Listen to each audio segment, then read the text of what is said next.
Hoy quiero contarles una historia que personalmente me impresionó mucho cuando la escuché por primera vez. Hasta donde yo sé, esta es una historia real y cuenta la experiencia macabra que vivió un hombre que se especializa en abrir cajas fuertes y habitaciones del pánico. Estas habitaciones son como unas cajas cuyos 6 planos, sus 4 paredes, su piso y su techo, están reforzadas con materiales que las hacen muy difíciles de ser dañadas y por tanto atravesadas. Por lo general cuentan con una única puerta que da acceso a la habitación y su sistema de cerrado no funciona con una cerradura tradicional que se abre con una llave, sino con sistemas de huellas digitales o combinaciones numéricas. Estas habitaciones se construyen dentro de otras edificaciones como casas, apartamentos, bodegas, etc. Y normalmente están ubicadas dentro de tierra como en sótanos.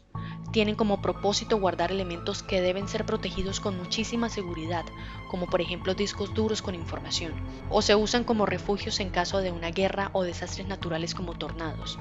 Ustedes podrían pensar entonces que estas habitaciones son como una celda, pero la característica que las hace completamente opuestas es que una celda tiene como propósito impedir que quien la ocupa salga, en tanto que el de una habitación del pánico es impedir que alguien entre. Por consiguiente, dentro de una habitación del pánico siempre hay un sistema para controlar el cierre y la apertura de su puerta desde dentro. Ya sabiendo esto, podemos comenzar con la historia.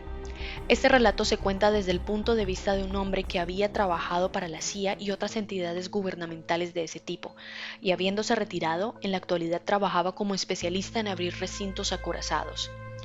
Este hombre fue contactado por un banco que había adquirido una casa que uno de sus deudores había perdido luego de no realizar más sus pagos y de perderse total contacto con esta persona. Esta casa tenía la particularidad de que en su sótano había una habitación del pánico que se encontraba cerrada. El banco ya casi tenía la casa lista para ponerla en venta, pero no podrían hacerlo a menos que lograran abrirla, porque ¿cómo iban a vender una casa con una de sus habitaciones que no se podía abrir ni tampoco se sabía qué carajos había adentro? Ya habían consultado a varios cerrajeros y nadie había conseguido abrirla. Para ese momento, las alternativas que tenían eran intentar con un experto en sistemas de seguridad en este tipo de recintos o en última instancia abrir un hueco en una de sus paredes usando explosivos. La segunda opción sería la última a la que recurrirían, ya que se arriesgaban a causar un daño estructural a la casa. El experto en habitaciones del pánico intentó por muchos medios ingresar al sistema de cierre y abrir la puerta, pero no tuvo éxito, así que finalmente tuvieron que usar los explosivos. Estratégicamente se ubicaron los explosivos en la pared junto a la puerta de la habitación y se detonaron de manera controlada para abrir un orificio lo suficientemente grande para permitir el paso de una persona adulta. Lo primero que notaron los presentes en ese sótano, incluso antes de que nadie ingresara a la habitación, fue el olor a algo en muy avanzado estado de descomposición. La escena que encontró el experto al entrar en esa habitación es algo que nunca podrá borrar de su cabeza. En el suelo, junto a la puerta, justamente debajo del panel de control de cierre y de apertura de la puerta, se encontraba un cadáver. El experto enseguida llamó a la policía y explicó el hallazgo, solicitando ellos que se custodiara la escena para que nadie más ingresara y prevenir que la contaminaran. Al llegar la policía al lugar, se despachó a todo el mundo y el banco tuvo que ceder control total de la propiedad a las autoridades mientras se desarrollaba la investigación. Varios meses después, el experto coincidió con uno de los involucrados en la investigación de la policía y preguntó por aquel caso.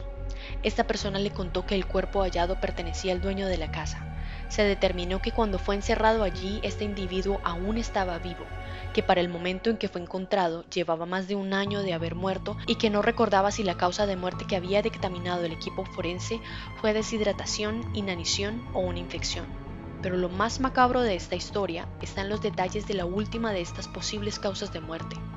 El equipo forense encontró que cada una de las piernas de este sujeto había sido fracturada en 3 partes diferentes y que esta habría sido la causa de la infección. Se especula, porque nunca en realidad se sabrá la verdad, que sus piernas fueron partidas para que no lograra alcanzar el panel de control y abrir la puerta. Se especula que habrá sido una venganza por una deuda o por problemas con mafia o algo similar.